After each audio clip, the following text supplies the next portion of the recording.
کراچی میں آج سے کئی سال پہلے جب اسد عمر صاحب امریکہ سے آیا تو ان کو ایک الٹو گاڑی ملا. اس نے امریکہ میں لاکھوں تنخواہ چھوڑ کے ڈالر.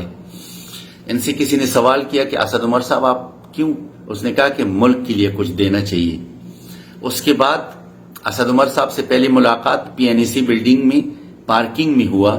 جو الٹو گاڑی سے جب اترا میں نے بی ایم ڈبلیو کو پارک کیا تو مجھے اچھا لگا کہ ایسے نوجوان بھی بڑی تنخواہ چھوڑ کے ملک کی اکانومی کو ٹھیک کرنے کے لیے آ رہے.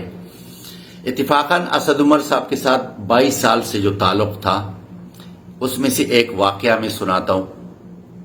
ایک دفعہ سندھ میں ڈرکی میں فیکٹری میں آگ لگا تھا اینگرو کیمیکل میں. تو مجھے 4 بندوں کو کینٹ اسٹیشن چھوڑنا پڑا. چھوڑنے کے بعد جب میں ہم وہاں پہنچے 10 بجے جس میں ظفر احمد خان صاحب تھا, اسد عمر صاحب تھا, پرویز غیاث صاحب تھا جو ٹویٹا کمپنی کا سی ای او بنا تھا, اور خالد منصور صاحب جو اس وقت میرا خیال سے جو گوادر کا چیئرمین ہے وہ تھا. تو یہ 4 بندے تھے. انتظار ٹرین لیٹ ہوا, رات کے 1:30 بج گیا. آخری اناؤنسمنٹ ہوا کہ 1 گھنٹے کے بعد ٹرین آئے گا, یہ کنفرم اناؤنسمنٹ ہے. تو اسد عمر صاحب نے مجھ سے پوچھا کہ یہاں کوئی قریب چائے ہے؟ تو میں نے کہا جی ہے, چلو چلتے ہیں. وہ کرتے کرتے ہم لوگ کین اسٹیشن کے جو کونے میں جہاں پہ X10 X10 گاڑی کھڑی ہوتی ہے وہاں ہم میں کھڑا رہا اور میں نے چائے کا آرڈر دیا. دودھ پتی کوئٹہ والا ہوٹل تھا. تو اسد عمر صاحب نے مجھے کہا کہ کڑک چائے مجھ سے کہہ دو اور چینی بے شک ٹھیک ڈال دو. سر میں درد ہو گیا ملک کے خدمت کرتے کرتے.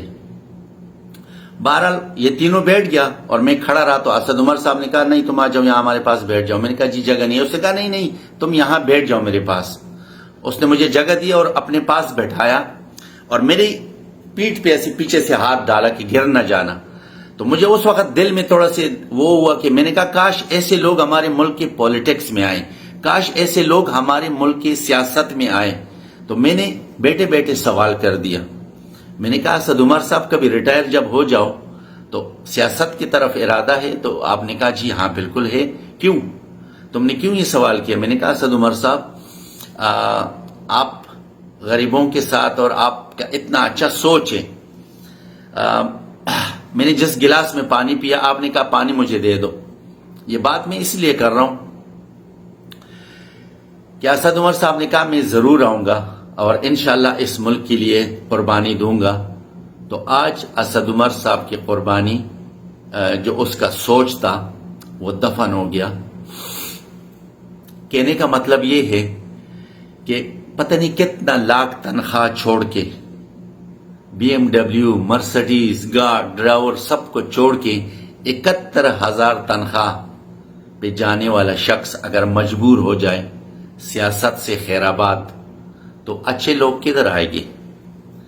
تو اسد عمر صاحب سے میں نے یہ سوال کر بھی دیا تھا. میں نے کہا اسد عمر صاحب آپ جب اس نے پی ٹی آئی جوائن کر دیا اور اینگرو سے ریزائن دینے لگا 7 سال باقی تھا اور میرا خیال سے والدہ صاحبہ انتقال ہوا, اللہ تعالیٰ جنت الفردوس میں اعلیٰ مقام دے.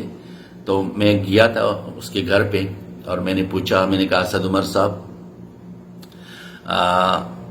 آپ نے پی ٹی آئی جوائن کر دیا اتنا بڑا تنخواہ چھوڑ کے. تو اس نے کہا ملک کے لیے کچھ کرنا پڑے گا اور اس ملک کی اکانومی کو آگے بڑھانا پڑے گا. تو مبارک ہو اسد عمر صاحب, آپ نے ملک کی اکانومی کو بڑھا دیا اور آپ کو ملک اکانومی بڑھانے کے لیے آپ کا جو ہاتھ بٹھایا لوگوں نے, جس نے بھی بٹھایا آپ کا ہاتھ بہت شکریہ, سب کو مبارک ہو. ایک بار پھر پاکستانی جمہوریت ہار گیا. آج مانو یا نہ مانو پاکستانی سیاستدان ہار گیا, مانو یا نہ مانو. اور وہ لوگ جیت گیا جنہوں نے ہمیشہ اس ملک میں حکمرانی کیا اور کرتے چلے آئے. آج سیاستدان ہار گیا, جمہوریت ہار گیا اور اس ملک میں جو بادشاہت ہے وہ جیت گیا. یہ میں کیوں کہتا ہوں کہ اسد عمر صاحب نے ہمیشہ کے لیے خیرآباد کر دیا سیاست کو اور اسی طرح ایک انٹرویو آج شاید نشر ہوگا جس میں خان صاحب کے پرسنل گارڈ کا انٹرویو کیا. بہت بڑے نام جو صحافیوں میں بہت بڑے نام ہیں، جس میں سلیم صافی بھی موجود ہیں.